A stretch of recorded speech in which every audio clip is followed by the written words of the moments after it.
Perfect. And we're live. Well, Burns, thank you for joining me tonight. For anyone who doesn't know, this is Austin Burns. We've go way back, all the way back. He's part of the middle school crew that we still hang out with on day to day. But you've been a huge part of my life, I would say. Even throughout high school and middle school, we had our woes where we were kind of isolated you for a while because you were making silly decisions. To all of a sudden you're back in the group and being one of our best friends and closest allies, I would say. I really appreciate you taking the time tonight to come on and talk about yourself. Yeah, no, happy to be here. Honored to be asked. So, I love but it. I'm ready for whatever you got for me. Sweet.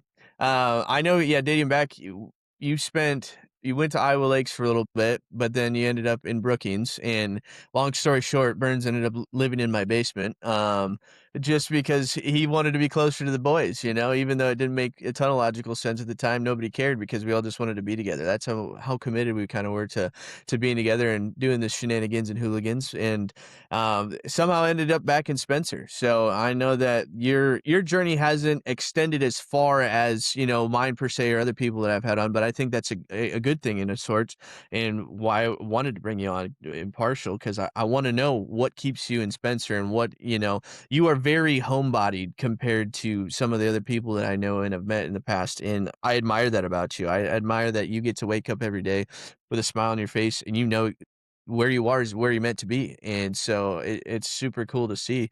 But yeah, jumping into that with Spencer, we both grew up in Spencer, and I had more of the tendency to try and run away than stay and never look back. But you had the opposite, where you did take a step away, you went and tried to do different things, but then at the end of the day, you knew Spencer was the place to be. So, what traits of Spencer did you kind of fall in love with that it made you be permanently where you're going to be for a while? A lot of it's community. I feel like I know just about as much. I know as many people as I'd like to know around here, and I'm always open to meeting more.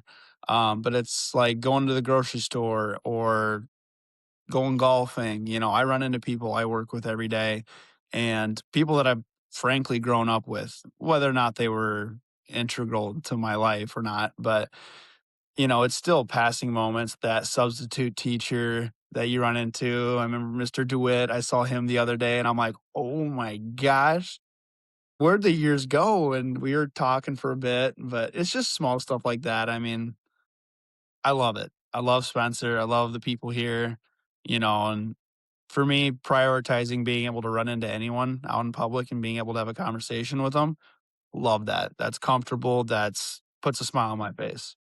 Yeah, and I think that's super unique because I have the opposite where I purposely put myself in big cities or bigger towns because when I go out in public, I don't want anyone to know who I am. I don't want to see anybody. It's more of I'm the opposite where I want to almost make sure that when I see somebody, it's on my own terms. So it's very unique, but I think that's just kind of your personality. Whether you like to admit it or not, you're just a happy-go-lucky guy and you really do care about people. And so, especially, obviously being a bank teller, I'm sure that there's people that you see once a week, if not once a month, and you just, you pick up the conversation where you left off.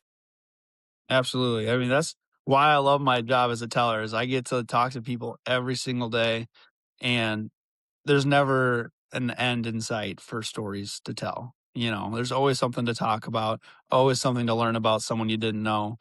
It's I think it's a privilege to be a part of other people's lives, and so I think that's part of why I love it, you know what I mean? Because no one has to open up to me. They don't have to tell me about their family member that's sick or this or that. But I feel honored that people feel comfortable telling me that stuff and being able to just be themselves around me. So whether or not it's in a bank setting or heaven forbid I find myself at a bar here in town or the lakes, they're gonna treat me the same way I treat them, and I love that. I think you definitely have that characteristic about you where people feel, I don't know if vulnerable is the right word, but they feel comfortable with you where, it's, oh, hey, Bernsey. And then they can talk to you about anything that's on their mind. And I think that's a trait that is Absolutely undervalued, especially in today's world where a lot of the times you see people that you know and you're like, oh, maybe they heard about what happened last week that I did, or oh, maybe they're going to ask me about my job and I don't want to talk about my job because I might get fired. It's things like that. But I think you have the opposite effect where people see you and they want to tell you the joys of what's happening in their life, or hey, we haven't talked in a month. Let me catch you up on what's been good in my life. So I think to have people like that in a community is a huge thing. And I think whether you recognize it or not, that you're being almost a community leader in a sense. And it's that silent leadership where you don't have to be super vocal, loud and proud, and say, "Hey, look at me." It's the when you lead by example. And I think that's what people in a small community should do. Is they should be able to have those genuine conversations, meet people in public, and not feel awkward or not feel like they have to hide from them. So I think that's really cool. Yeah, no, I love it. Like I said, that's a big reason why I've loved Spencer. It's all familiar, but not only familiar, just because you think you know a place, you could learn something new every day. Probably true. Um, I found myself for the first time in my life finally being in Kansas City. I was telling Darian, it was like, I actually want to go back, and I don't know why I want to go back. I think it's, obviously family, but it's just, when you travel so much and you do so many different things to get a feel of home and to feel like a place where you're meant to be is definitely a unique thing. And so for you to have that all the time, now let me ask you, do you ever have that itch or ever kind of that anxiety of like, "Oh, man, I might have put myself in a situation where I can't get out now, or I can't do what maybe I think I should be doing," and ever have, like, anxieties with that? Absolutely. Do you know how many times a month I think about selling this place and just buying a camper van and sending it? Like, I would love to go out and see the world. I really would. I mean, I just got back from a 1 week trip down to Florida. And I tell you what, I mean, stepped in the ocean for the first time, went deep sea fishing for the first time.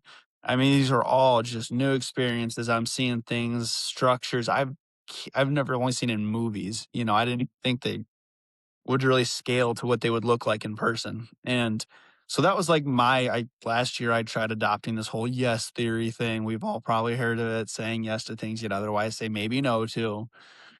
And of course, it was kind of random. It was a new friend group that we haven't traveled with before. So it was kind of like well, typical me would have like, played it safe. Just say no, save your money. It's whatever. You're not missing out. But in reality, though, I'm glad I said yes because I would have missed out. You know what I mean? I got to go to a jewelry store and speak to watchmakers that are two of them are from Cuba and a couple were from the States. And it just amazed me about how this whole trip from what I was, like, tentative on going to, now I'm talking to the exact people that I idolize. Mm. I got to hold a watch that Elvis Presley wore. I mean, to me, I'm a nerd for that stuff, but if I would've said no to all this, I would've missed out on so much experience and information and connections.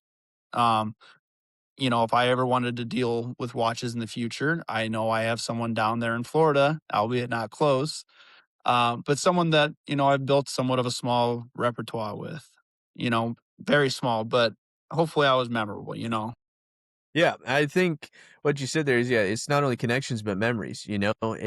I think at the end of the day, as we get older, we start to realize that we look back on a lot of our memories. There's a lot of things that we cherish now that they're gone because we don't get to experience them anymore. And I think that's the story of life, right? Where you're trying to build up this banquet of memories and experiences, so you have things to reflect back on and be happy and be positive about. So I think that's amazing that you're putting yourself out there. I know that you've been in positions where in the past where you kind of like you said, you're like, "Oh, no, that's okay. I'll just stay back this time." And it's like, "No, man, do it." You're a young single guy. You work for a living. Like, go experience it. Have those experiences because, like you said, now until the end of your life, you can say, "Hey, yes, I went to Florida. Yes, I've seen the ocean. I've been deep sea fishing." Like all these things in the moment, it might not seem like a big deal, but when you actually accomplish those things and then you can actually say it with your chest and say, "Yes, I did those things," I think it's a huge weight off of you, you know? Yeah, no, definitely going to continue to adopt that theory going forward, even if I don't want to. And that applies to life and discipline as well. Going to the gym, folding your bed, doing the dishes. You don't want to do it, just say yes and do it. I promise it'll probably lead to a better outcome. Yeah. I like to talk about it that I'm a procrastinator at heart. I mean, I am the king procrastinator where I'll see something and it's like, well, I should do that. You know what? I can do that in 30 minutes, right? Or just, oh, I need to do that. Well, I'll give it a couple days and then I can finally do it, you know? And I think it just ends up building and building and building to the point where you're just weeks and months behind. And, you know, you look back and you're like, man, if I would have just taken the extra 2 seconds it would have taken to put those dishes away or something like that, you know, I would have had more time in the end. So, it's I think it's a life lesson everyone's learning every day. Every day people choose I mean, we're all guilty of it, procrastination or just putting things off and saying, "Ah, it'll eventually happen," or, "Oh, maybe I'll get to that eventually," you know? But, as we get older, we realize that there's a finite amount of time. I mean, we're almost pushing 30, you know what I'm saying? Like, Me. I just remember yeah, you're gonna turn 30 well before I do, so I get to, You can, and I don't wanna hear it. I'll get at least We'll be 6 in the months same of making nursing fun of home. We'll you. be in the same nursing home.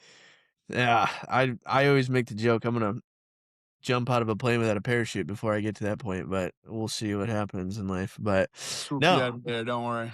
yeah, it's just so important, yeah, just to take those risks. And you're at a age where you know you can. And I'll ask you later about the family thing, but yeah, if you get to my point where you have 2 kids and you're broke as shit, you don't really get to have those opportunities. So Well, you've made it abundantly clear that part of your life happens that fast. yeah, it It does. blows my mind. I still can't get over the fact was a couple weeks ago, we were playing games and I heard Freya say something, and I'm like, "She speaks English now?" Yeah. Like, she's not just this little pint-sized thing, like, of course, like, that is what it is, but I No, just it's remember not.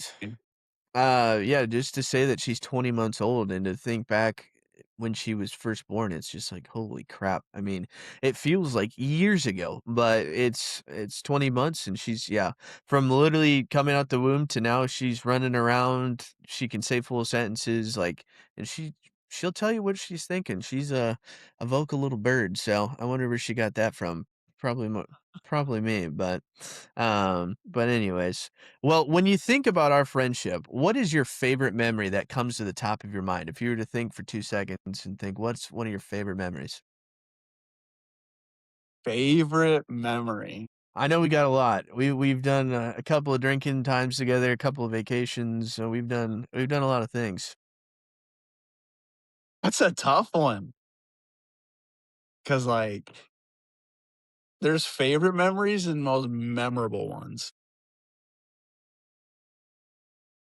Um, let me think here. I can say I don't know if I have a specific one, but I think one of my favorite things about you and why you know, I consider you a really close friend is I think you and me can honestly talk to each other and not hold anything back. And in a sense of you and me can get into a full-blown heated argument and 2 seconds later I'll be like, "Well, I love you. Yeah, I love you too," and then we'll just move on, you know what I'm saying? But, like, you truthfully are somebody that I can say whatever is on my mind, whatever I'm feeling, and you will give it right back, whether I'm right, wrong, or in between and we can have that relationship. And I think it's very hard to find people like that in your life where you can be 1000% real and get 1000% real back. Well, you know, it's one of those things where maybe this is arrogant, but I almost feel like you owe it to me to be brutally honest with me. Like, we wouldn't be the friends we are if you were to let these things slide over and over and over. I mean, there's a certain line I feel like of letting it slide that you start to neglect yourself as a friend, you know? And so that's what I've always appreciated because trust me, I've been down the tumble, you know what I mean? And you guys have given it to me pretty straight. And honestly, if you hadn't done it that way, I probably wouldn't have even clocked it. You know, it's just another joke. Yeah. But Accountability is a big thing, especially with yeah people that you actually care about and not letting those little things slide. You know, you can oh Burns is drinking again on a Tuesday, ha ha ha. You know, but it's the bigger things in life. You know, but I won't divulge too many stories, but I appreciate that. I try and be accountable. absolutely no, I appreciate you. But any memory that sticks out, I guess, anything that comes to mind. I always think of the All right. college Any times. memory? There is one though. Hit me with it. It was the first time you told me about your experience over in Rwanda and what you experienced and um how you had felt about the whole thing, and that was like that first time I'd seen you been vulnerable, you know, properly at an ends of what I had just heard, and I know something about that, whether it was the liquor talking or what, but the fact that you were able to open up about that because you had at that time always been very close to your chest about everything other than that sucked, that my back hurts, that whatever, kept it pretty straightforward. But that is one thing I have yet to forget about this day. I mean, when you said that, was the first thing I thought about. I haven't even thought about that memory in a while. But you just saying that first thing popped in my head, and that's why I was like, it's not my favorite one Yeah. by any means, but that's memory will never leave me. Yeah, and I think it's a good point because for a very long time, and I still struggle with today. I'm not a vulnerable person. You know, I have always tried to be the guy with all the armor and oh, I'm impenetrable and I'm this tough guy. And it honestly took a lot of injuries and a lot of recognition with myself to actually come to grips with reality. And so being vulnerable to the people I cared about most was the hardest thing to do, honestly.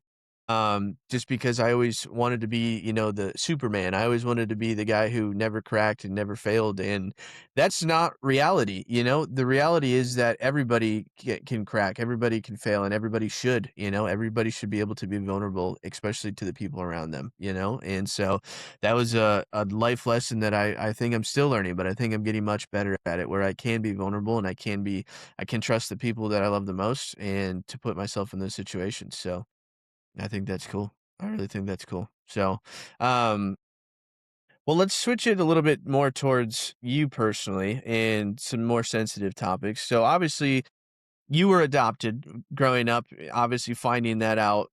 When was kind of the time that you found out that you were adopted, and kind of how did that impact your life moving forward? Honestly, I don't think it affected my life. I don't even remember when I was told. As far as like I grew up knowing, my mom and dad, Jeff and Brenda, were the only parents I have, and yeah, I mean, I met my birth father a couple years ago. He had since passed, health issues. That's how the story goes. But I still have a birth mother who's still alive. I have a couple half sisters, a couple half brothers. Going to one of my half brothers' weddings this year, or yeah, I think it's this year. I have to check the fridge, but super stoked for that. I think we've played video games with him before, actually. So a few of the guys actually have played with him before. So no, that'll be awesome. I've never met them in person, just communicated through Snapchat, video games, that sort of thing. But yeah, no, other than that, if anything, it's just a funny conversation topic for me. Yeah. Like, you think you know me, and I tell people, oh yeah, I'm adopted. And it's like someone I've known for like 10 years. They're like, you're adopted? And I'm like, what have you been living under a rock? Like, yes. Now, I think we never thought about it either, it's just Well, always who been does? yeah, that's your family. It's kinda like when someone prefers their middle name at first, and then you find out their real name's David or something, and you called them Michael for 20 years, you're like, "What the hell? Your real name's David?" So, but that's good. I mean, it's good to have that, right? And I think that's something that I've always been passionate about is, I've had a lot of my family members and then even Darian's direct family go through the adoption process and everything. And at the end of the day, I think it turns from a negative situation into an extremely positive one. I think your parents, obviously everybody's parents have their ups and downs, but I think they truly have made a solid impact on you and made it so that you could live this life that you do. So, yeah, I think that was just something I wanted to touch on. But leading from that, so even though it might not have had that big of an impact, do you think in the future at some point you want to start your own family? For sure. For sure. 100% I want a family. I think I'd like one boy, one girl, but honestly, that's in the Lord's hands at this rate. Mhm. Not currently pursuing it as far as like, gosh, I would love to have kids by this age or this age. Not a single thought in my mind about that. I think that's one of those things where it's going to happen when God wants it to happen. That's one of those things where, because when it does happen, all hands on deck.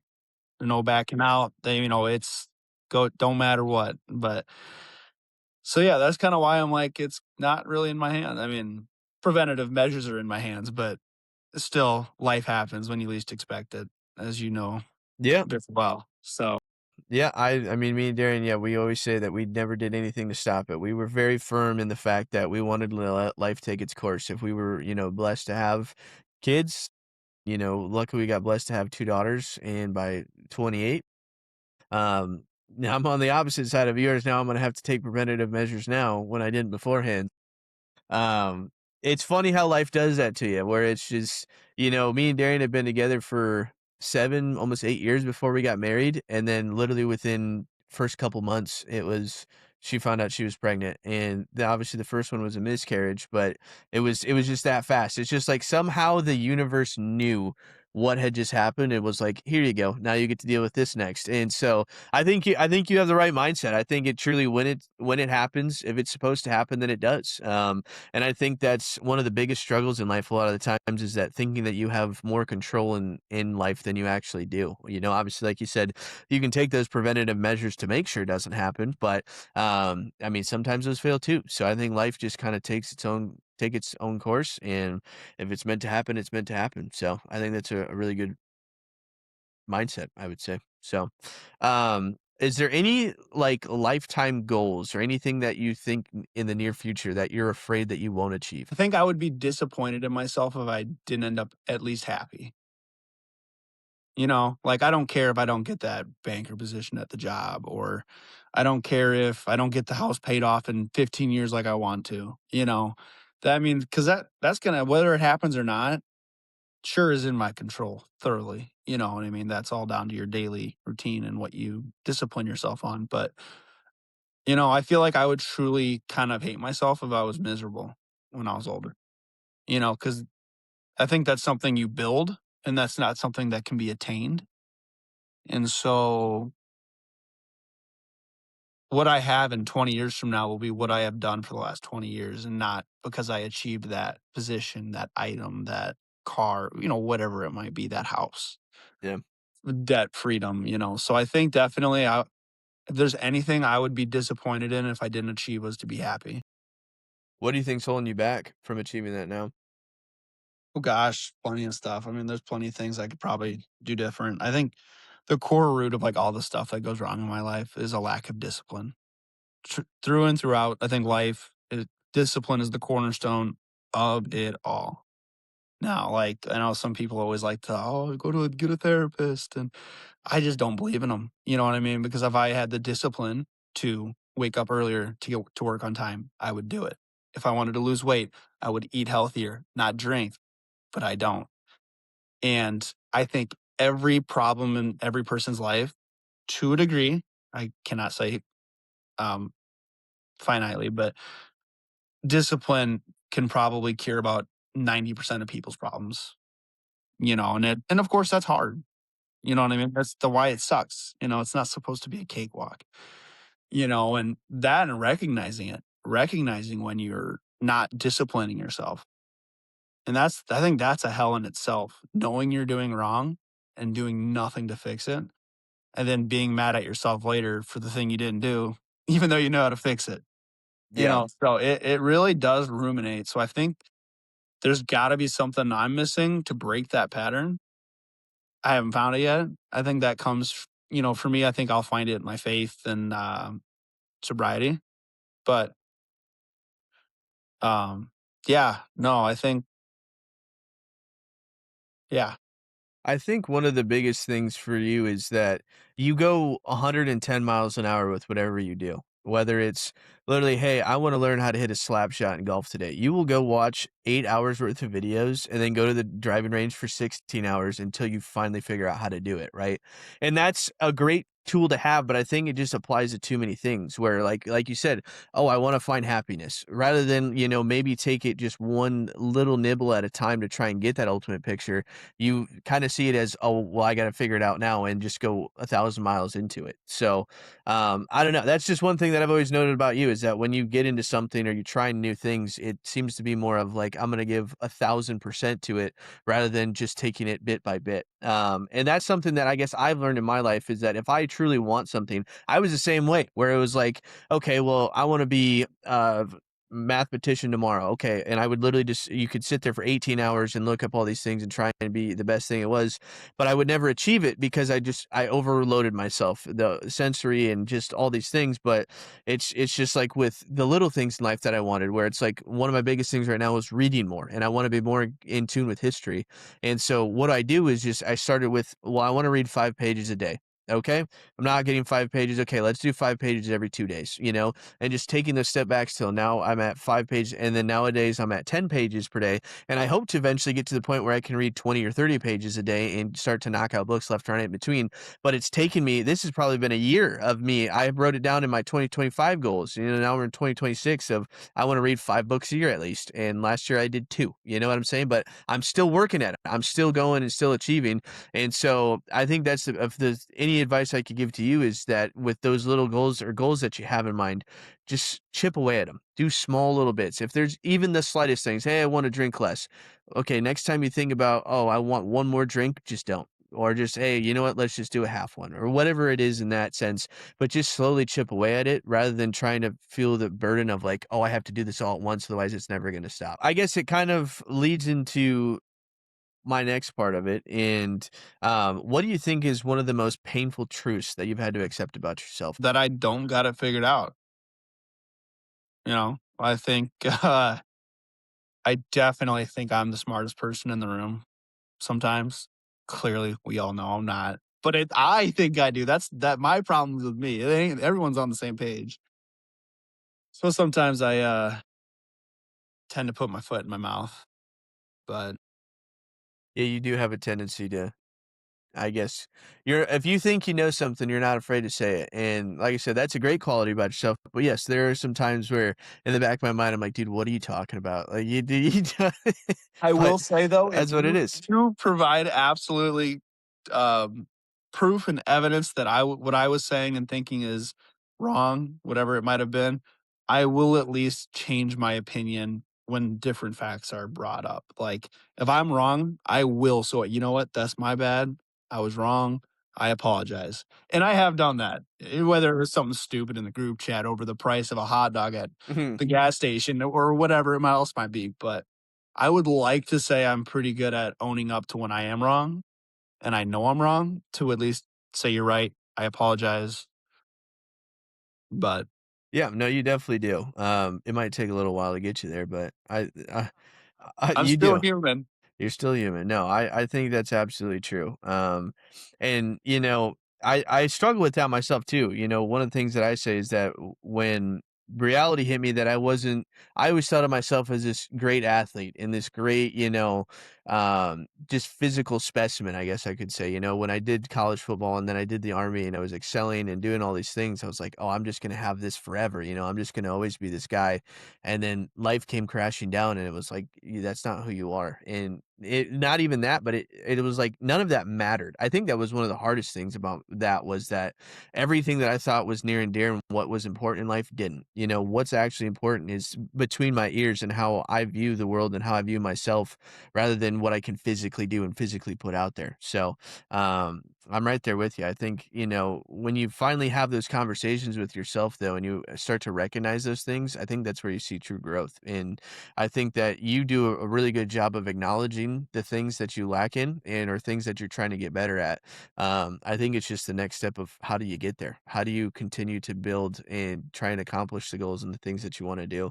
But I think that's also the battle of life. I think that every day we battle ourselves, and I'm with you, man. I think at the end of the day, I talk a lot about peace, and happiness is a part of peace. When I truly can get to a stage in life where you smile, right? Every day you're just smiling, and then people will be like, "Well, what the fuck are you smiling about there, buddy?" And it's just just like, life's good, man. I don't know what else to say. Like, I mean, that's truly a great place to be in. But so I guess when you look into the future and like obviously every day's a grind. So when you wake up and that alarm goes off and you're like, fuck, man, I don't want to do it today. What gets you to take that step out of bed and say, let's take today on?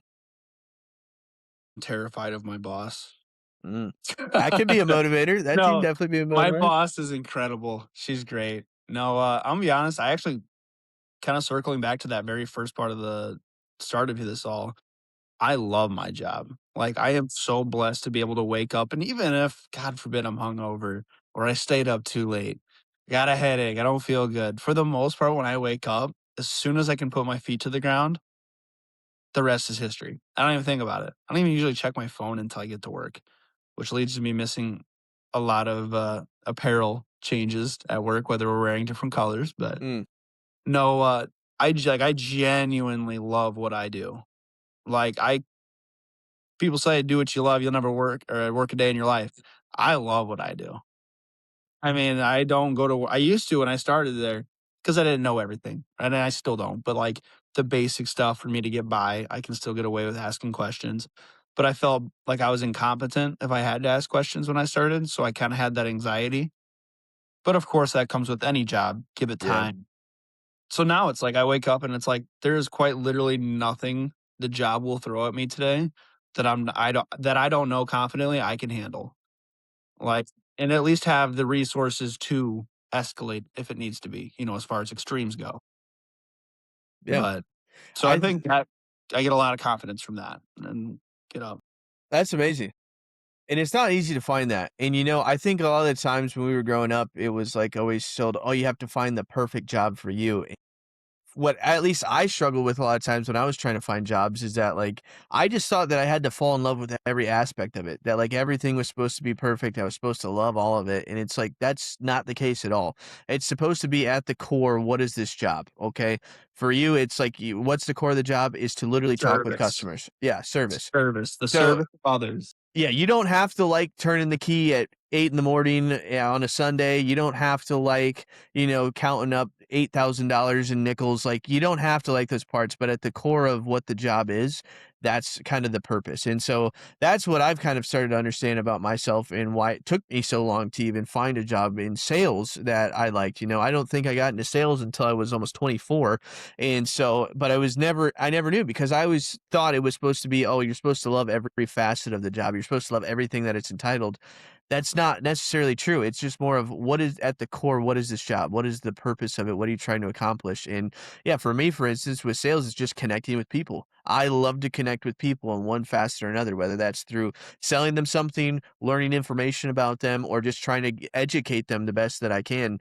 That's what I like to do. And so that kind of was that light bulb moment for me personally, where I was like, oh, this is what they were talking about when you can say, oh, I love my job or I love what I do. And so I think that's really unique that you found something like that. And I think it's tenfold. I think that you absolutely, as much as you don't like to credit yourself, you're a people person. You love to connect with people. You love to be in that environment. And so to be able to do that every single day, I know that gives you a little bit of rush and it gets you out of bed. So I think that's really awesome. I was gonna say, I think a big thing that helped me too, and I think this could apply to a lot of people, was in the beginning. I was about a year in, and at that point, pretty comfortable with all the aspects of what was expected of me. There was a few things that I was terrified of, and that was wires. Mm, Terrified of them. mhm. I would get a pit in my stomach when I woke up because I was terrified that I might get a wire and I won't know what to do and I'll look stupid. Because my job, I feel like, as a teller is to instill confidence that I know what I'm doing. So that's more of a fear of showing that I don't know what I'm doing or I'm inept. But um, of course, what I learned at O'Reilly's, sometimes trial by fire, even if you know nothing, trial by fire does benefit you. And that's what I ended up doing. I ended up taking well, I would say every wire, but I tried to get as many wires as I could because they don't come in very often. And one after one, yep, I had to call the comm center with the employee right in front or the customer right in front of me. I look stupid, but I told him, I'm like, hey, I know this is a bit unconventional, but I'm going to make sure this is done right. I mean, I know I don't look like I can do it, but I'm going through so many people that you have the confidence. And that's me borrowing confidence from the people I'm calling, you know. But I know, of course, we got through it. And did I screw up plenty of times? Yes. But that's the problem I also forgot. They're fixable. Mm. I thought as soon as I hit okay, that money was gone. Whatever, I mean, heaven forbid I hit instead of 15th Street, I hit 14th Street on the address. I don't know what that's gonna affect. But the idea that I could have screwed someone terrified me. And then of course I get told, hey, this goes through you, goes to the next person, goes to the third person who does all of it and make sure it's good. So it's like, even if you screw up, it's going to get caught and they'll just send it back to you, fix it, move on.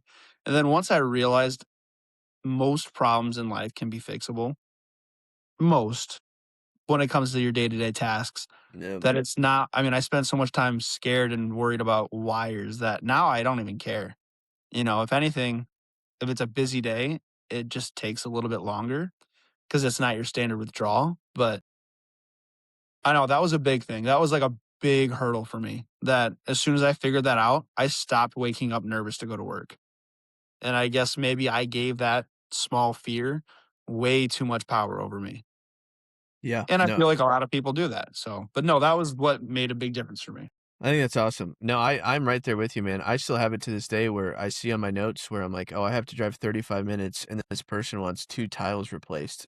And I have to go take an hour and 20 minutes of my day round trip to go tell this person that I'm gonna charge them $1,200 to do that, you know? And so but it's not that big of a deal, right? It's a conversation, and at the end of the day, if they don't wanna buy through us, then they don't wanna buy through us, and that's okay. But I absolutely right there with you where I think you're right. Sometimes in life you give those little grains of sand the size of a boulder in your life and it weighs you down too much for no reason and it doesn't have to. So, but that's life. You go out, you make mistakes, you take on things that make you anxious and it makes you better. And I think that's like I mentioned before this call, one of the things that I try and do at least once a day, if not more, is put myself in a position where I'm anxious or that I'm not comfortable in and go figure it out, you know? And so, but like you said, that gives you growth. And then now you can do those. And then you can take on the next task that's giving you those butterflies when you wake up in the morning and all the way to the point where you've mastered it. So then you can help other people. Cause then, you know, the next Joe in line down is going to have those same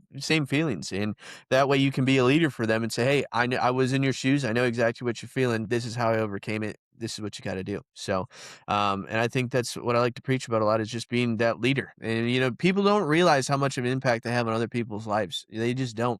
Whether 100%. it's you're the shyest person in the room or you're the most vocal and in between, that you have an impact on other people's lives. So even the littlest things you can share with people makes a world of a difference. So I think that's cool.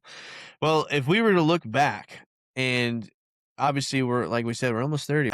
Staying kind of what your younger self once thought, what would you think your younger self would be most surprised to learn about who you are today? I don't know how to answer that without being kind of a smart ass. A house. No, I mean, You know, I guess,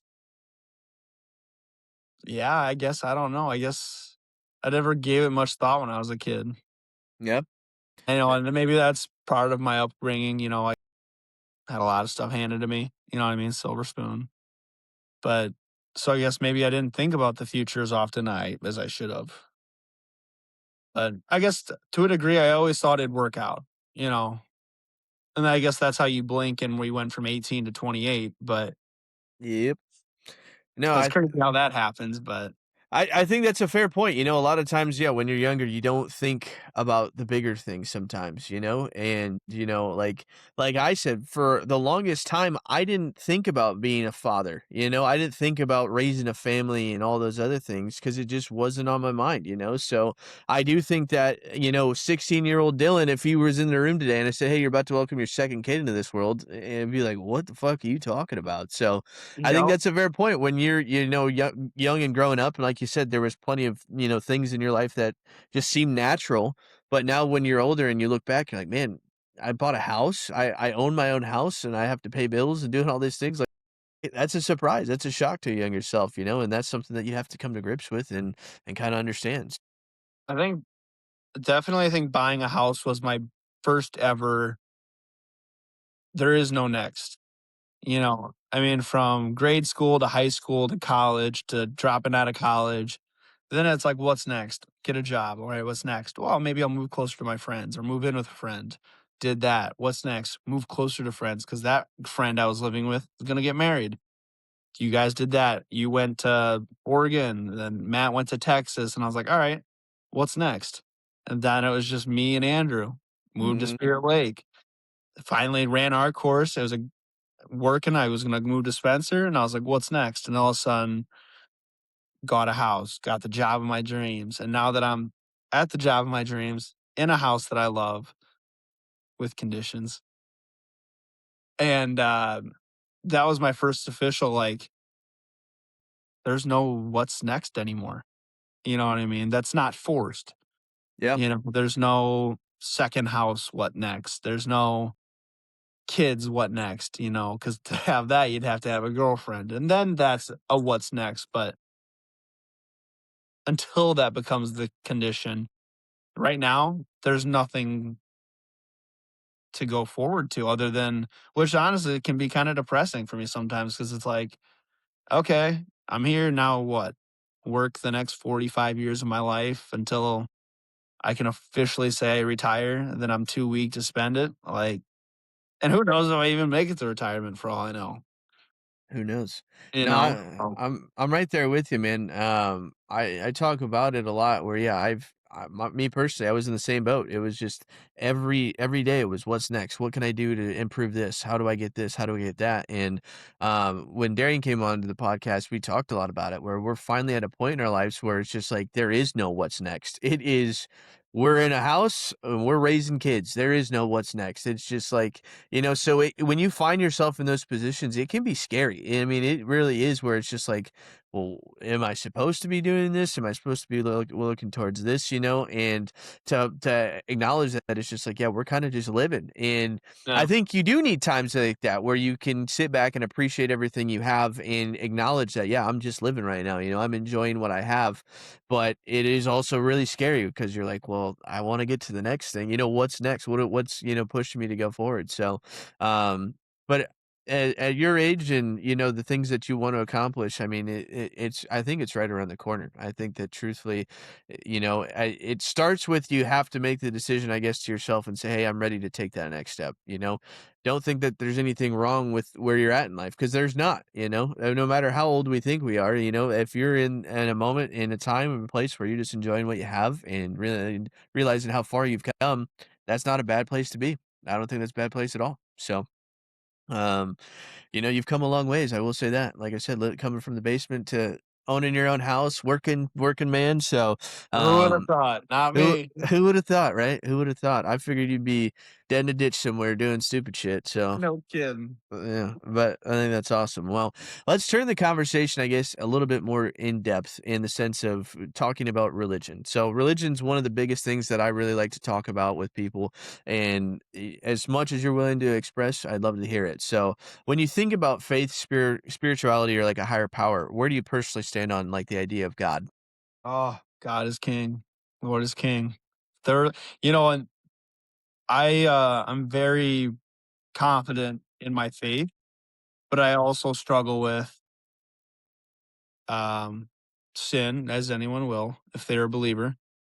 So it's one of those things where for a long time and still to this day, I don't feel comfortable enough talking publicly about it because I feel like I don't do, who am I to chastise someone else when I myself do the same thing? So a part of me feels hypocritical, part of me feels guilty because I can't preach something that I also don't follow, at least not intentionally, but through my own faults. So for me, I mean, some of the greatest things in my life I attribute to God. You know, the whole reason I am even in this house is because I was working for a company up at the lakes. It sucked. I was at my ends meet for like the first time in many years. I like just broke down on my knees, crying, prayed at the end of the bed, said, God, there's got to be something more for me. There's got to be more for me. And got up, went to bed. I think it was like a Friday. Mom got a hold of me on Saturday. Oh, so and so from this place, said they have a teller position open, and I told him you'd be interested. And I was like, "You're kidding me!" I was over the moon, and um, everything goes smoothly within about a week. I've got an interview. I put in my 2 weeks early because I was so confident that there's no way I don't knock this interview out of the park. I mean, what's there not to like about me? That was Mhm. my mindset, like as far as what I can provide as a teller, as a local, someone who knows the community. And so, interview goes swimmingly. It goes amazing. Another week probably goes by, and I'm taking my first days at corporate. And so that's how it started. And then about a couple more weeks later, I was like, gosh, this drive to Spencer sucks. I knew our lease was ending, and it was like looking for apartments, and those were all ridiculous. And then my mom's like, well, I'll just buy a house. And I'm like, oh, yeah, like that's in my budget. Mhm. But I didn't know anything about it. And 2 weeks after that conversation, I bought my first house. And about a week after that, the flood hit. I did not get a single drop in my basement. Neighbors to my right, feet upon feet. Mhm. Nothing compared to what the people on the south side experienced. But neighbor to the next to me had a couple feet, more than a couple feet. My friends down the road, a couple blocks, even farther up away from the river, had just 5 feet in the basement, huge basement. And I'm just like, my dad said it. He was like, Austin, I don't think you realize how blessed you are, and that just hits home for me. You know what I mean? I did no preparation. I did no one prepared for that. You know what I mean? But the fact that all of that happened in less than a month for me is just a miracle. Nothing short of. I mean, I did nothing to put these parts into play. People walked into the right people, and it ended up here. Yeah. And I can't explain that. And that's Yeah. that's a big most recent event for me. But all in all, though, I feel like I'm a better person, a better me when I am praying regularly, whether it's at before bed at night or in the bed before I go to work. Silently in the shower, didn't matter to me. Just words of affirmations, praying for the people I know that struggle, maybe a customer that has cancer. I mean, and if it just flew across my head, silently, I'll say it in the shower. Doesn't take me more than about 5 seconds, 10 seconds.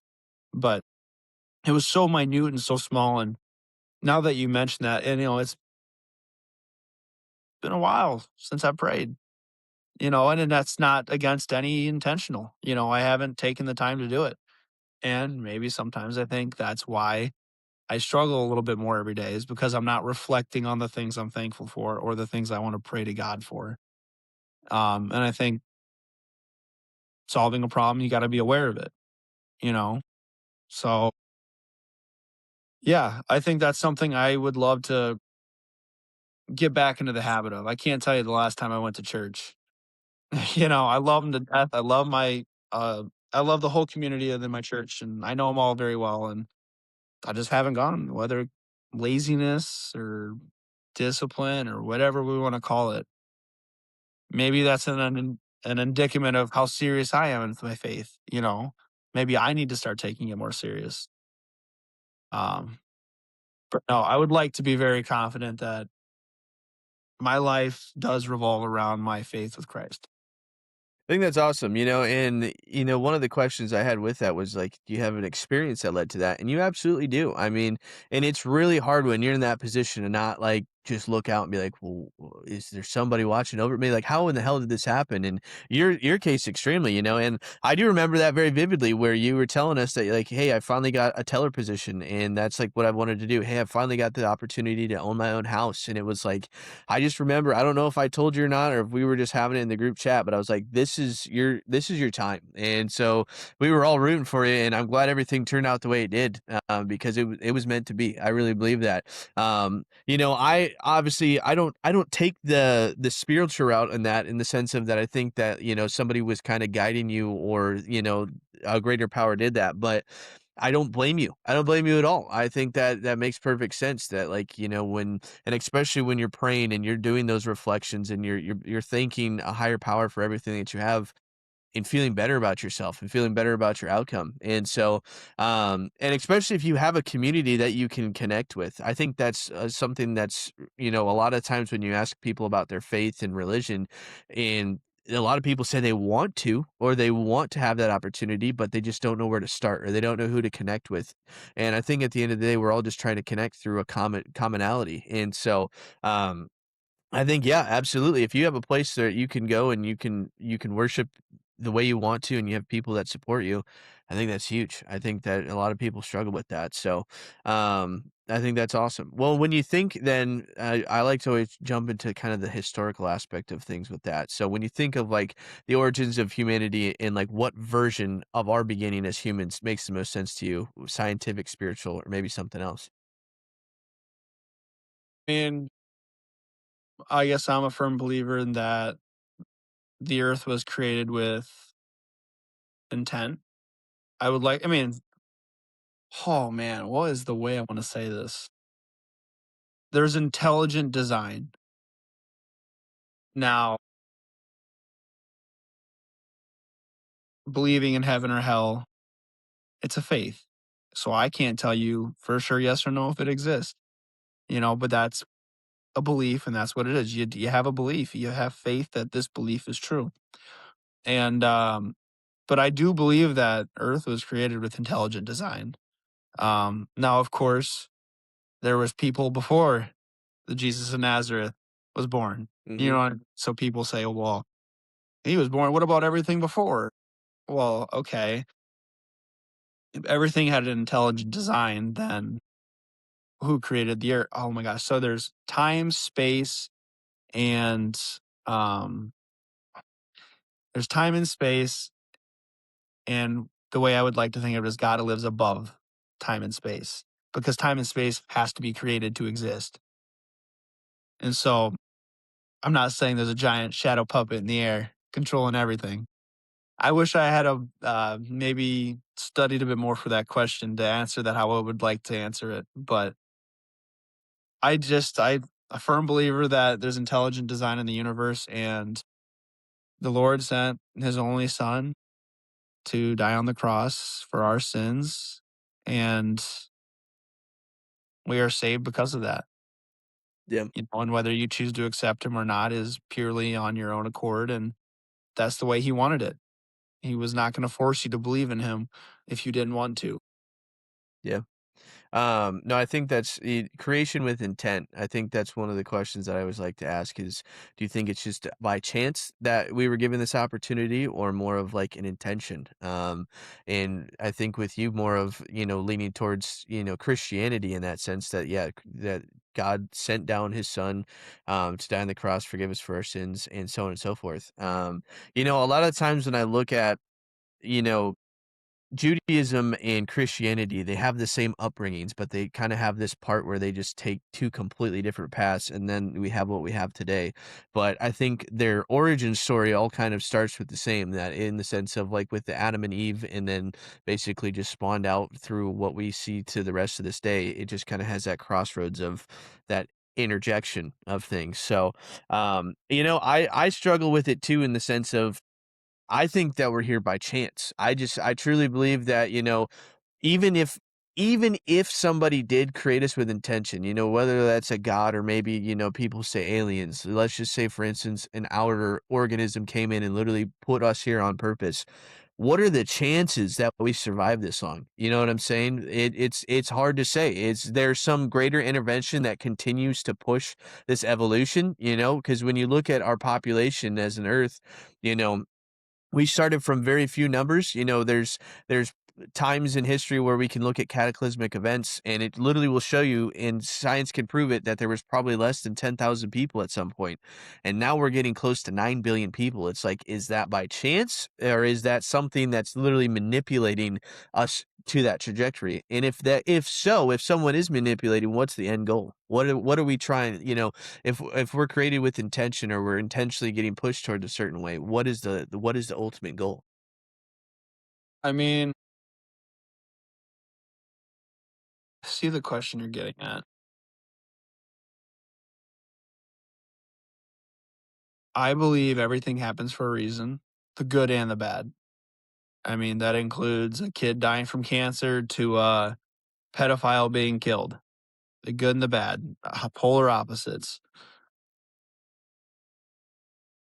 And it's not my job to justify the meanings behind it. You know, I mean, unfortunately, that's out of my job requisite.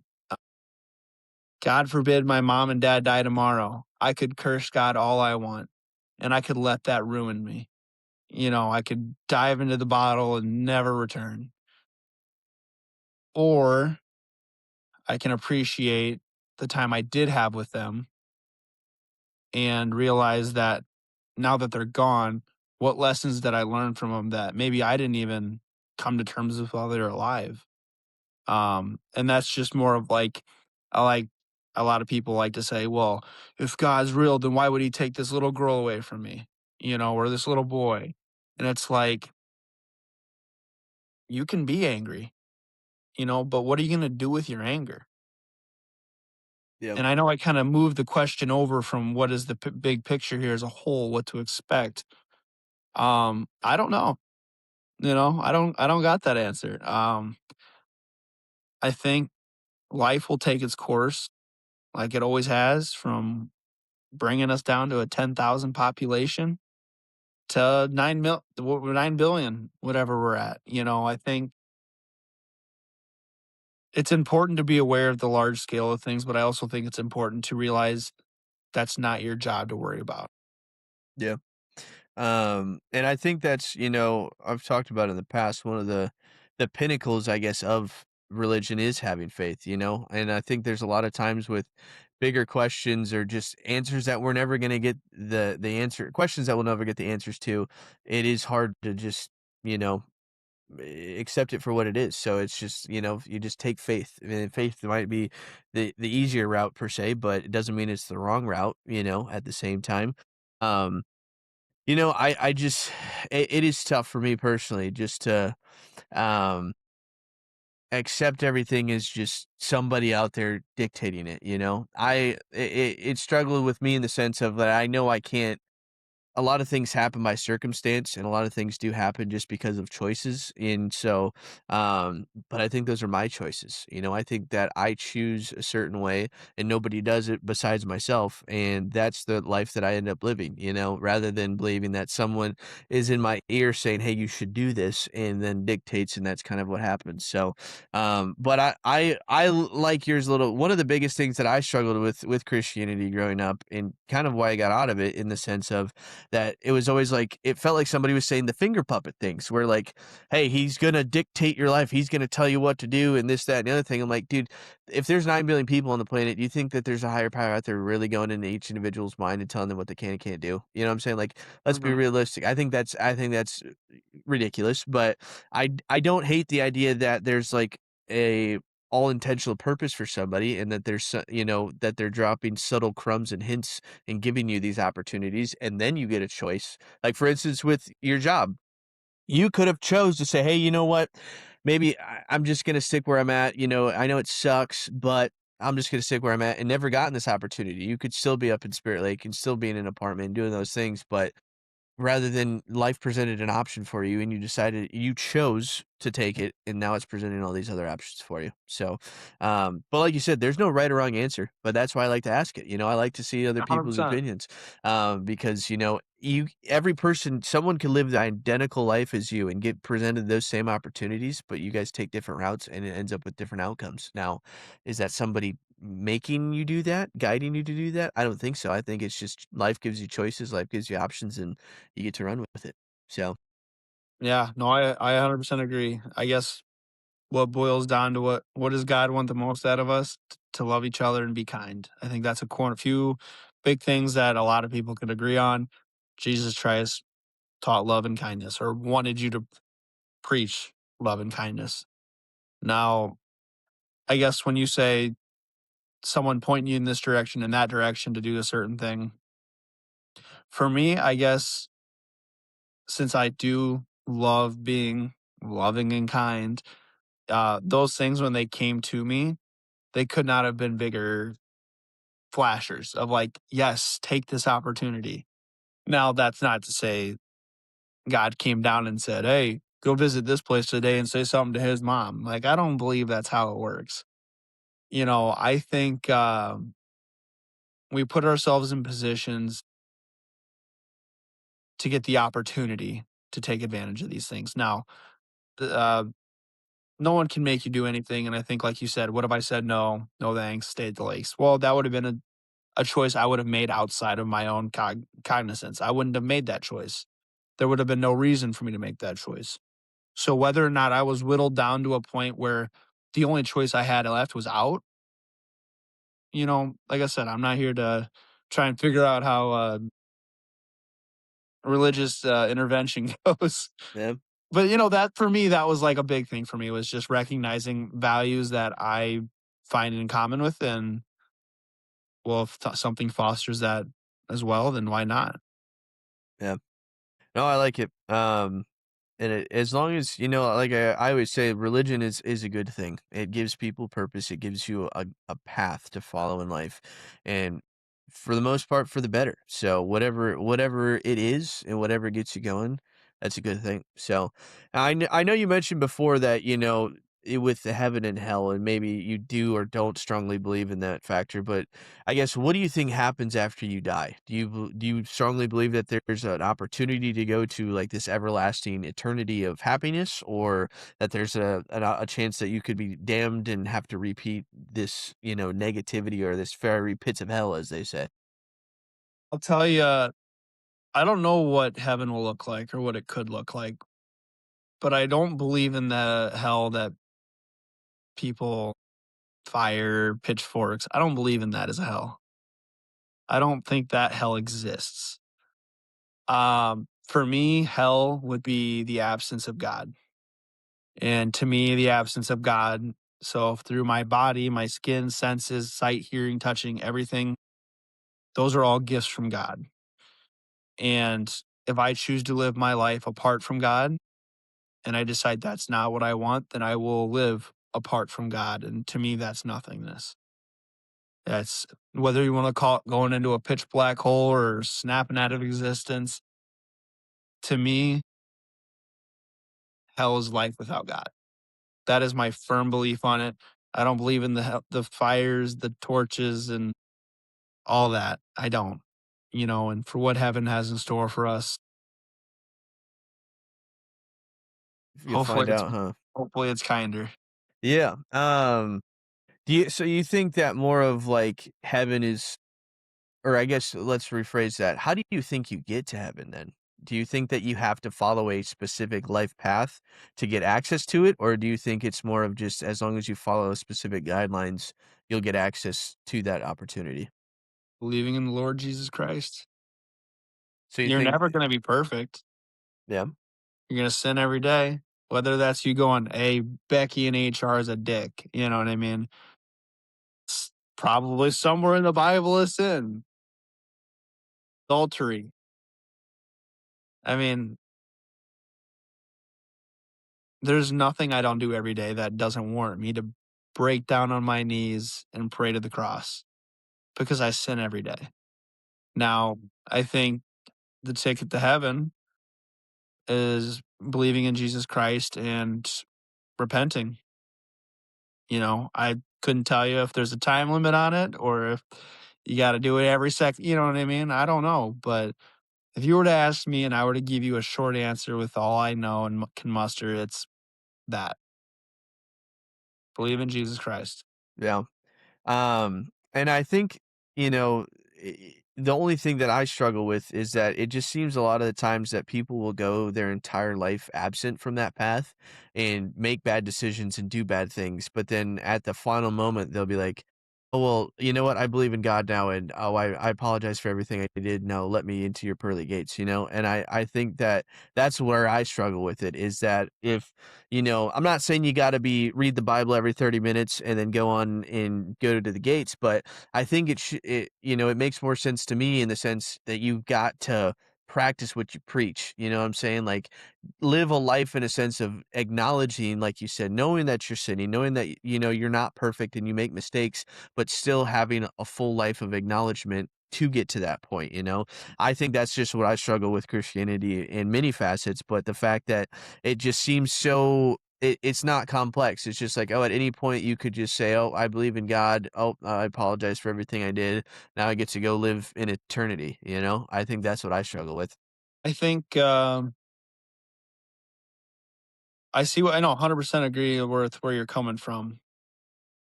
I think a lot of it comes down to intent. I mean, you could fool the guy to your left and right, but in God's eyes, are you being genuine? Are you remorseful and regretful for what you did? That's not up to the guy, like I said, your left or right to decide, you know? So unfortunately, I know people like to say, well, if Hitler prayed before he died, would he be in heaven?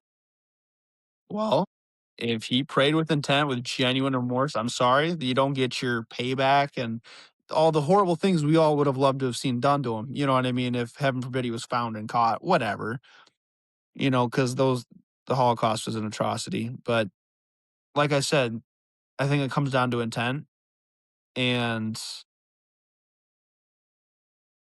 forgiveness isn't fair. Mhm.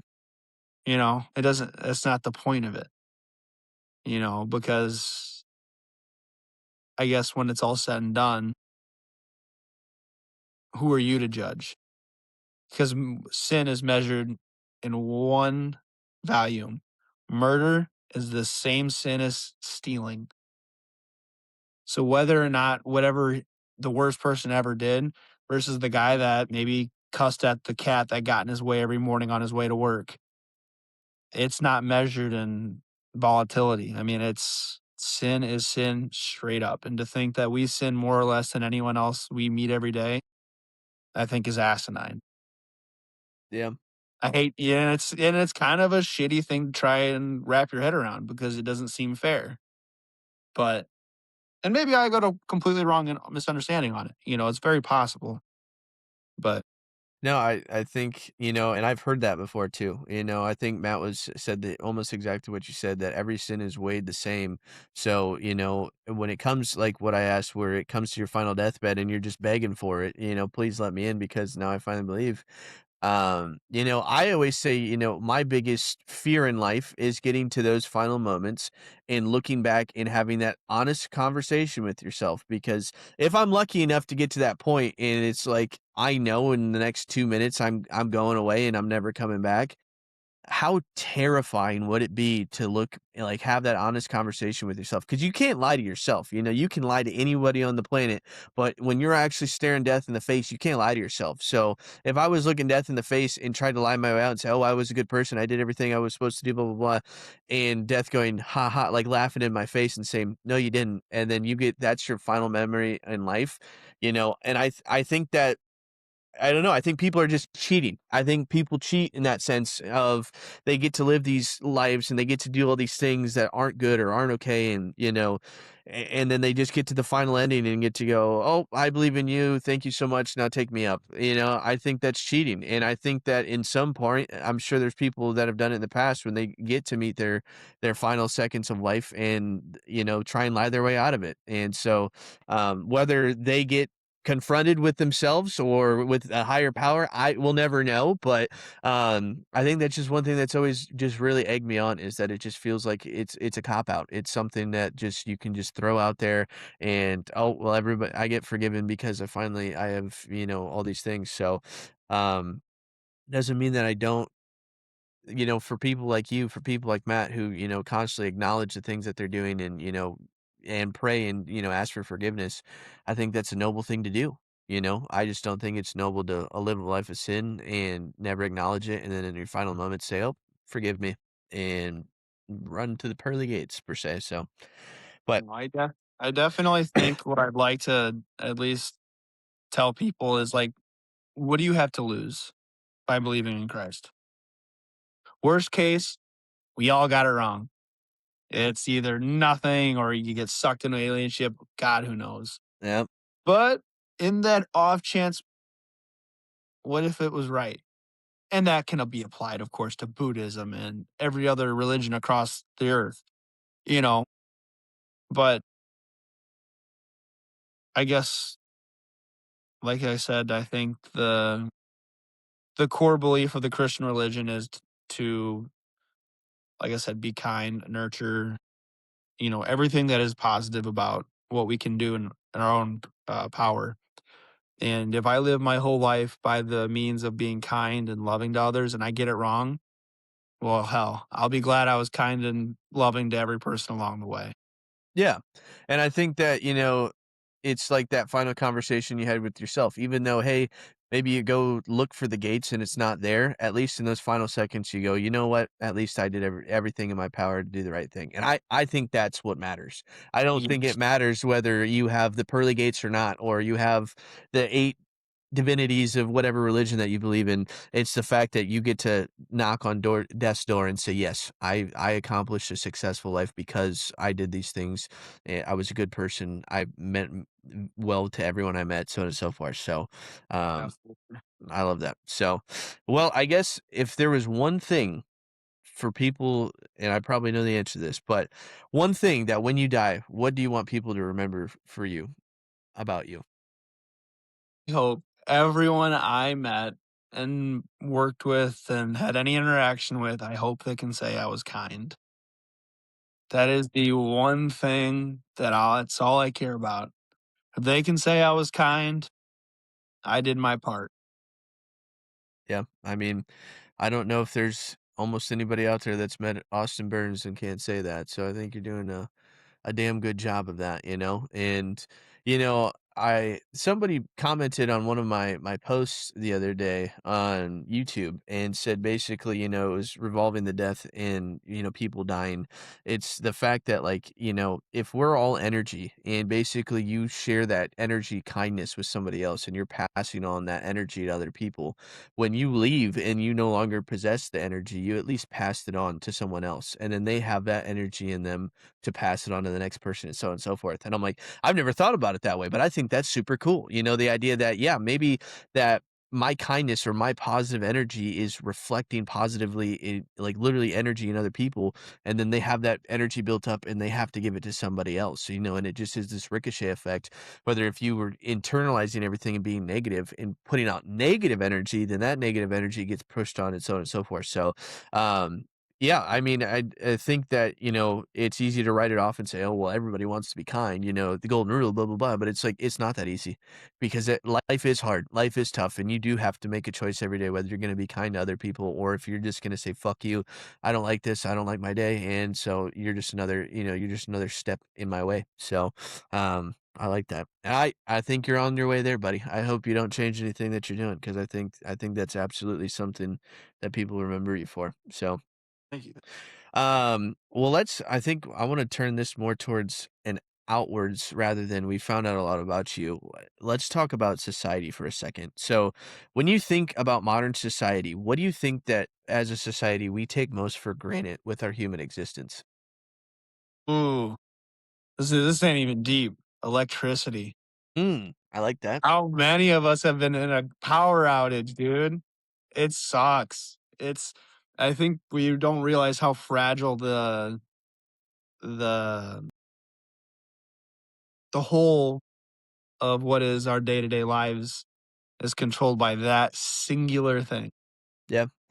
I I mean, I still remember in Oregon, our fridge went out for 2 weeks, we didn't have a fridge, and you think, "Oh, What? well, yeah, you can go out to eat, you can do all these things," but it's just like, it's the simplest thing sometimes where when you don't have it, you don't I completely agree.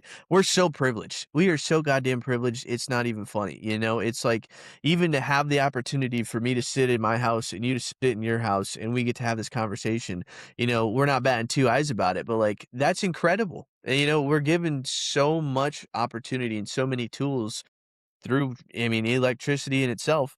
Um, and yeah, we just don't take a second to acknowledge it. I think that's crazy. And how do you appreciate it? You know what I mean? What do you do? Kiss the lamp in the morning? I get Yeah. it. It's one of those easily overthought things, but that is definitely like one thing where it's like, geez, am I prepared take care of what I need to take care of if the energy were to go out for a week, you know? I think one of the must have been on social media somewhere, but they're like, if we truly like hit the United States with an EMP level event and everything went out that we knew, I think they said 75 to 80% of the country would die within 2 weeks, like, if not a little bit longer. It's just we've never lived in a day and age where we didn't have that accessibility. From the day we were born to now, we've never lived without it. I can't say, as much as in the military where we went out to the woods and just camped in a tent, I've done that, but it's still like, could I have done that forever? No, because I was still getting fed meals and still bringing food to me, you know what I'm saying? But like, Yeah. if it came to, as humans, whether you believe in whatever religion, electricity and how we live nowadays has been around for what, maybe 100 years at most. You know what I'm saying? Like, and it obviously correlates with the population growth that we talked about earlier, is that we've made living so easy that we're just booming out of an uncontrollable rate. So it's like, can we sustain that? And if we can't, then what comes after it? At what point do we fall off a cliff and go back to the Stone Age, and then everything falls apart and we don't take anything that we have we take everything that we have for granted, you know? Um, 100. I like that answer though. Um, and I think a lot of times even too with, like, for instance, your cell phone, right? You don't Oh, y yes. you don't think for a second when you plug it in that it's just generating electricity, and then what is it giving you out? But you don't think for a second when you go to your phone and you're like, "Oh, my phone's at 86%. Well, that's cool." Like, I don't know, like, there's nothing to it, but it's like, that's crazy. That's fucking nuts. You put me in the middle of Florida with no phone, I'm not making out alive. I'm not making it out alive. I don't know where the hell I'm going. I mean, of course I would, find a gas station and do it the old-fashioned way, grab a map.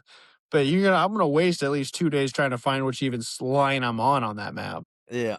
That brings up a great point. When me and Darian went on our honeymoon to Paris, we did not prepare well at all.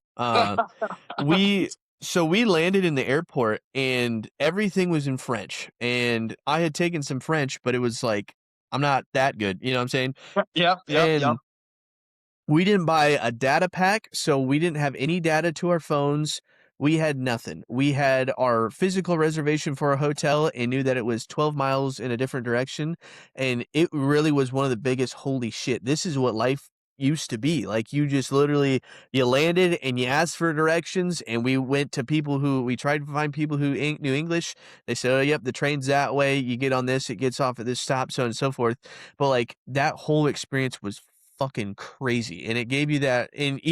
But we got to take a train, we got to go to a hotel that had, running water, electricity, all that fun stuff. But it's just like, when you get those glimpses, we are so close to going back to that, and we would all be fucked. We would Oh, yeah. all be fucked if it just sent us back just 100 years. I mean, we would have no idea. We have no clue. So, The first to um go, I'll tell you that much.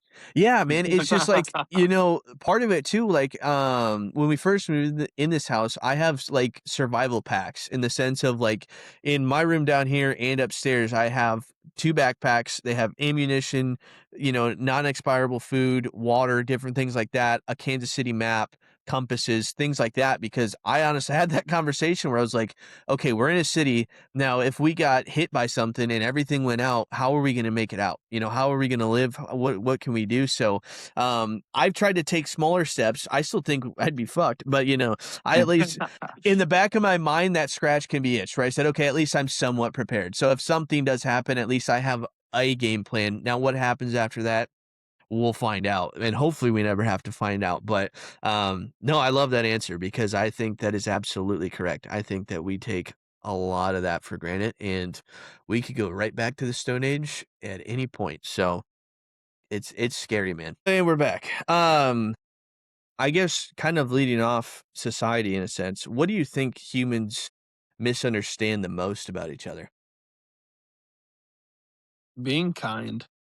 I know I've said that before, but I think that is like one of my core virtues that I try to live by. And it's just like, I imagine if you met 10 other people like me, you wouldn't have a thing to stop talking about in that room, But of course, I think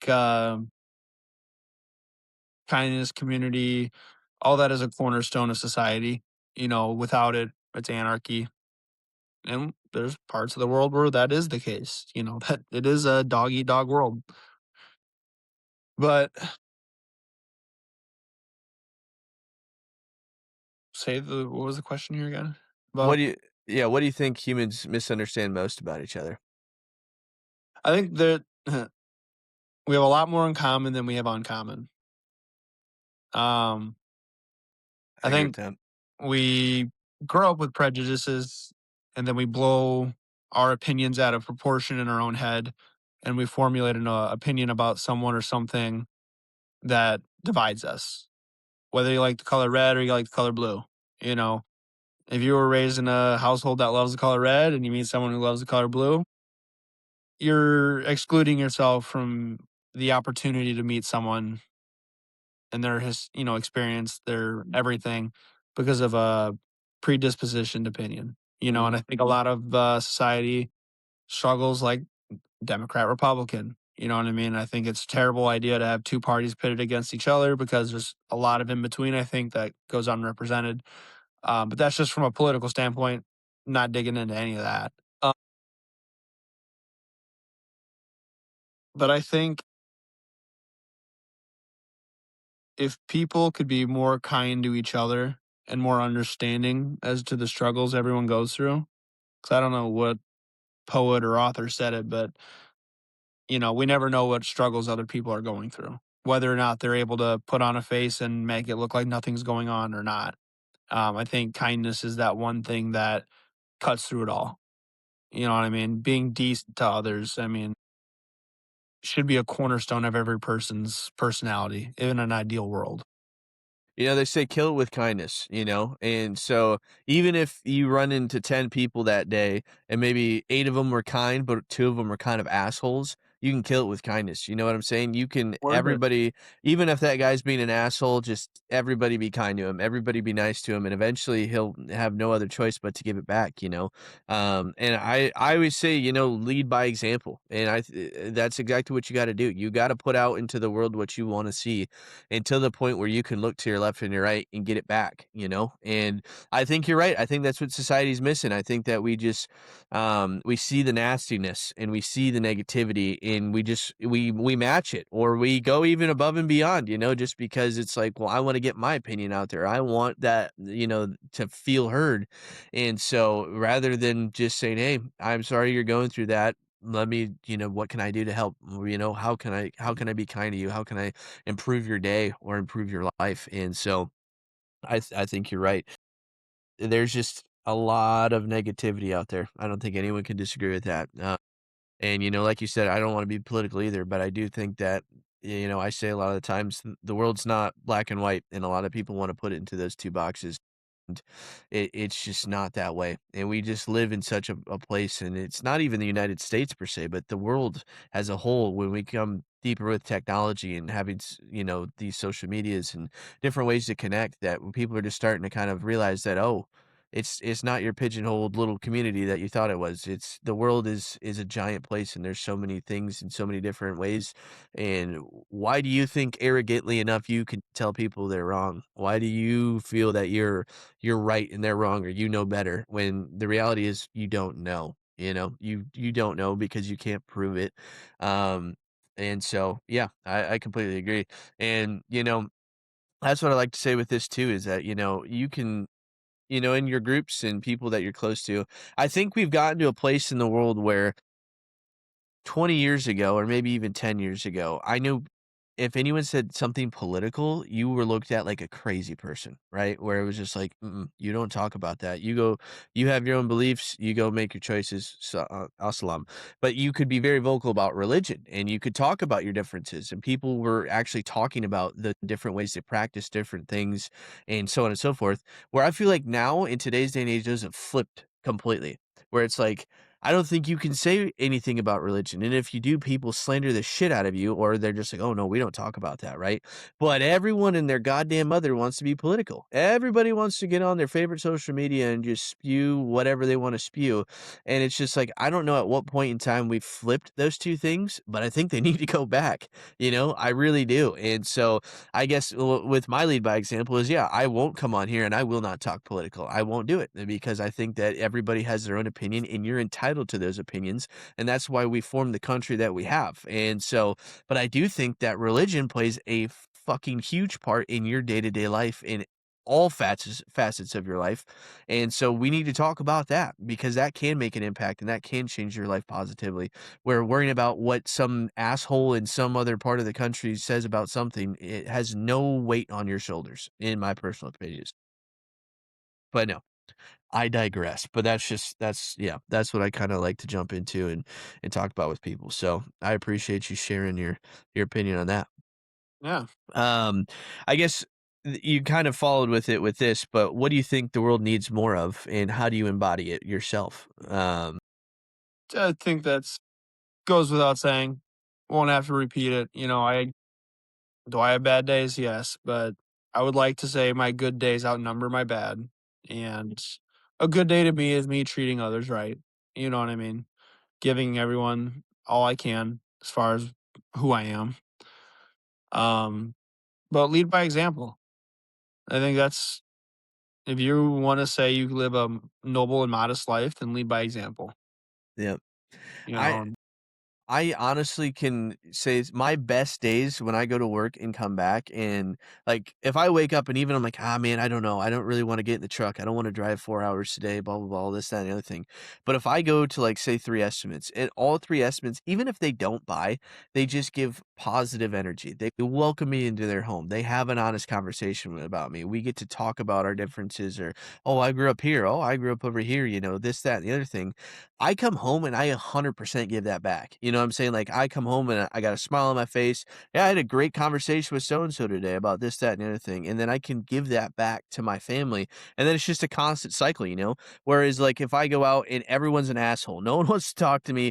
Maybe the guy sits on his couch and goes, "Yeah, the room's over there if you want to measure it out and tell me a price," you know? And then I get 3 of those and I come home and I'm like, well, fuck, what am I doing? Why am I wasting, and just bring home that negative energy. It's so crazy how that works, and I think that we don't think about it that way, but it absolutely is. What you get out and what you put in, it they're continues. It's a reciprocal. cycle.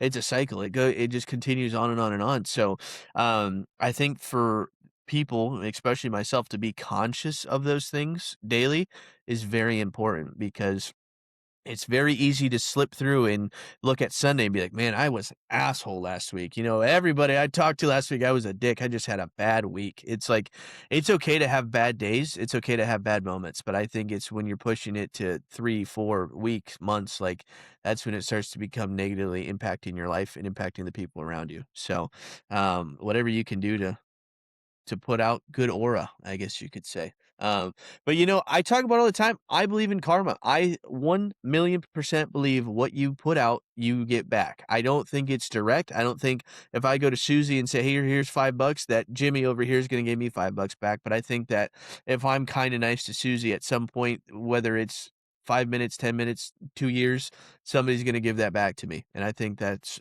what I try and put out to the world too. Is just as much positivity as I can put out. I hope to get that back, and that's just how I choose to live my life too. So, If Susie's in a bad spot and you can help, great. And maybe someday you'll be in Susie's spot and you'll hope someone else is able to do the same for you. amen.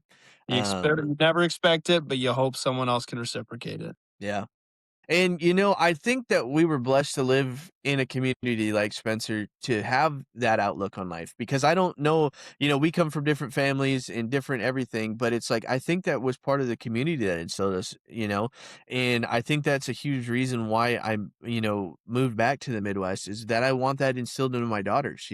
I can do a lot of things as a dad, but I think there's a lot of things that, outside personnel give to people, especially kids and their experiences that they grow up with. And so, Environment, absolutely. yeah, and giving them the best environment to come up with the best outcome is all I could do. So, um, I don't think I'll ever come back to Spencer per se, but this is as close as you're gonna get me. It'll be close, but Yeah, I can settle. I can settle. good, good. Well, I think we're finally at the point of the bonus round, and so I like to ask everybody this question because I think everybody can have an opinion on it. How do you think the pyramids were built, and when do you think the pyramids were built? Aliens. I'm here for it. They're dropping them from no. You know what? I've never really given it. I mean, I've thought of it and I've seen the theories on it and how they could have done it. Cannot pull those references to mind, of course, because there's a lot of phenomenons that can't be explained, like the pyramids. Um, if I were to give you a plain and simple logical answer that without much scientific backing to it, I would have imagined they would have used a sort of levee system. Mhm. Oh, you could lift an elephant with a single plank of one person if that plank's long enough. You know what I mean? Now, how they designed it, I don't know. I mean, we literally have evidence of fossilized mechanical mechanisms that should not exist. Call it time travel, call it whatever. Does that maybe blur the lines of Christianity? I don't know. Um, but to say that there's not other thing, I mean, I believe in aliens. I don't think believing in aliens is a non-Christian belief because to me, an alien is just anything non-foreign, and Yep. anything in this universe was created. In if I'm to follow my belief, so I believe they exist thoroughly. Yep. Now, whether I don't believe maybe the aliens built the pyramids, but But if you can't explain it, I can't explain it. yeah. I've been wrong about much smaller things before. Yep. Yep. I don't hate that at all. And, I think with Kubat on the other day, it was like, yeah, we don't believe in little green people. That's not what we're saying. But I think it's ignorant to exclude and say without a shadow of a doubt, no, there's not other living organisms in the universe. I think that's a crazy statement to make. So, yes, when it starts to come into these crazy things that nobody can explain, we're not gonna just say 100% that must have just been somebody visited, pooped it out, and now it's there. But you can't say no to it. You can't say, "Well, 1000% there's no way it wasn't them." You know what I'm saying? So, um, I don't know if you've ever heard of this theory. Have you heard of the Younger Dryas hypothesis? The younger, driest. Younger Dryas hypothesis, yes. I don't think I have. So, so basically with glacial and the glacial melting, so basically all of Canada and most of North America and other places in Europe and so on and so forth, up till 12,800 years ago was covered in 2 miles thick of ice in water. And so that's actually how you get the Great Plains of North Dakota, South Dakota, Montana, Yep. Idaho, all those things. They melted and Freshwater created this lakes. huge flood, so on and so forth. So essentially what I believe in and what a lot of people will try and claim is that during that Younger Dryas period where you see a lot of the megafauna, where we have actual evidence of like saber-toothed tigers, mammoths, different things like that go completely extinct within like a year. Like it's like a snap of the finger, they're gone. I think that it was a global event that actually took out more than just what we want to perceive as just megafauna and so on and so forth. But during that time period, it was from 12,800 to 11,600 years. So that 1,200-year period, the global sea level raised over 400 feet. So when you think about major cities, even to this day, everything is on the coast, right? All the major cities have some tie of land and water because that's how you get your food, that's how you make trade sources, all those things. So if we're envisioning the world and saying that 10,000 or 12,800 to 11,600 years ago, I'm guessing there were cities. I'm guessing that there was people living on the outsides of these islands. And then if you've never seen a map, look up the Younger Dryas map before this all took place and the world that was in existence till now. I think we went through a cataclysmic event and wiped out all of our major civilizations. I think that there were civilizations 12,800 years ago and they were wiped out. And with them getting wiped out, we lost our technology. And so you can go and there's places all over the world that you can go to and point and go, how the fuck that happened? And people go, I don't know. And it's like, but if you were to take us and let's say tomorrow the world ended, but 800 humans survived. I bet 10,000 years from now, it would look a completely different world. Maybe we didn't find industrial revolution.